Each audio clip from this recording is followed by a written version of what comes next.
आज ही Doubtnut app download करें। Doubtnut पर अपने सभी गणित, रसायन विज्ञान, भौतिक विज्ञान और जीव विज्ञान के डाउट्स का करो सफाया। बस प्रश्न की फोटो खींचो, एक ही प्रश्न को क्रॉप करो और तुरंत वीडियो सोल्यूशन पाओ। अभी डाउनलोड करें। हेलो दोस्तों, हमारे पास एक प्रश्न है। यांत्रिक तरंग किसे कहते हैं? माध्यम के उन दो गुणों का उल्लेख कीजिए जिनके कारण यांत्रिक तरंगों का माध्यम में संचरण संभव होता है।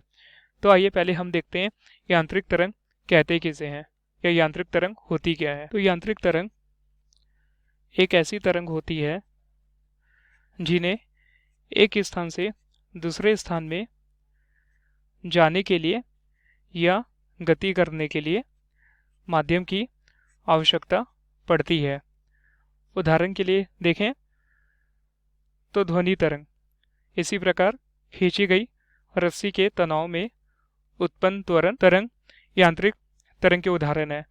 अब आइए हम देखते हैं कि माध्यम के उन दो गुणों का उल्लेख कीजिए जिनके कारण यांत्रिक तरंगों का माध्यम में संचरण संभव होता है। इसके लिए पहले हमें यांत्रिक तरंग के प्रकारों को जानना पड़ेगा। आइए हम देखते हैं यांत्रिक तरंग कितने प्रकार की होती है। यांत्रिक तरंग मुख्यतः दो प्रकार की होती है। यांत्रिक तरंग मुख्यतः दो प्रकार की होती है। पहला अनुदैर्ध्य तरंग और दूसरा अनुप्रस्थ तरंग। आइए हम अनुदैर्ध्य और अनुप्रस्थ तरंगों को एक चित्र के माध्यम से समझते हैं। अनुदैर्ध्य तरंगे एक ऐसी तरंगे जिन्हें एक स्थान से दूसरे स्थान में जाने के लिए माध्यम की आवश्यकता पड़ती है और इसके जो कण होते हैं तरंग संचरण की दिशा के समांतर गति करते हैं। जैसे कि इस चित्र में दिखाया गया है अनुदैर्ध्य तरंगों की कण की कला। मान लीजिए कई तरंग संचरण की दिशा है और ये अनुदैर्ध्य तरंगों के कण है। तो यह जो कण है किसी माध्यम में उपस्थित है। तो मान लीजिए जब यह कण किसी स्रोत से गति या ऊर्जा पाकर जब आपस में टकराते हैं तो इनमें दो प्रकार की घटना होती है। अगर ये कण दोनों एक दूसरे से टकराए तो इनके मध्य में जो एक घटना घटित होगी उसको संपीड़न कहेंगे। तो ये कण आपस में टकराने के पश्चात इनके मध्य कंपन होता है और कंपन होने के पश्चात ये अपनी पुनः स्थिति में बन जाते हैं, यानी विरलन स्थिति में बन जाते हैं। तो इस प्रकार कंपन के दौरान तरंगों को एक स्थान से दूसरे स्थान में गति करने के लिए माध्यम प्राप्त होता है, जिसके कारण तरंग एक स्थान से दूसरे स्थान में चल पाती है। आइए अनुदैर्ध्य तरंगों का उदाहरण देखते हैं। उदाहरण है ध्वनि तरंग, एक प्रकार की अनुदैर्ध्य तरंग होती है। अब आइए हम देखते हैं अनुप्रस्थ तरंग होती क्या है। ऐसी तरंग जिसे एक स्थान से दूसरे स्थान में जाने के लिए माध्यम की आवश्यकता पड़ती भी है या ना भी पड़ती है। जैसे कि इसमें दिखाया गया है, मान लीजिए ये अनुप्रस्थ तरंगों के कण की दशा है, यानी कि यह कोई माध्यम है और ये अनुप्रस्थ तरंगे जो हैं तरंग संचरण की दिशा के लंबवत गति कर रहे हैं। अगर एक उदाहरण के द्वारा समझे तो मान लीजिए यह कोई रस्सी है।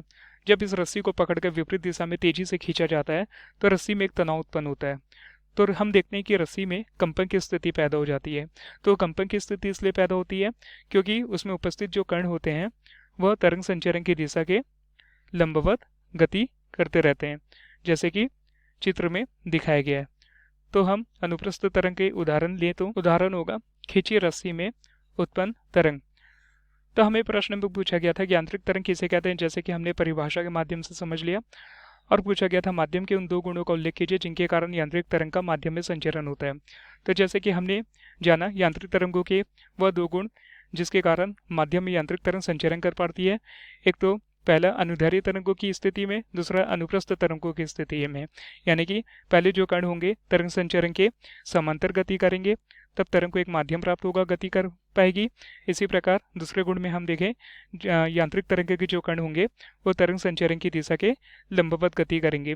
इससे तरंग को एक माध्यम प्राप्त होगा और यांत्रिक तरंग एक स्थान से दूसरे स्थान में गति कर पाएगी। धन्यवाद।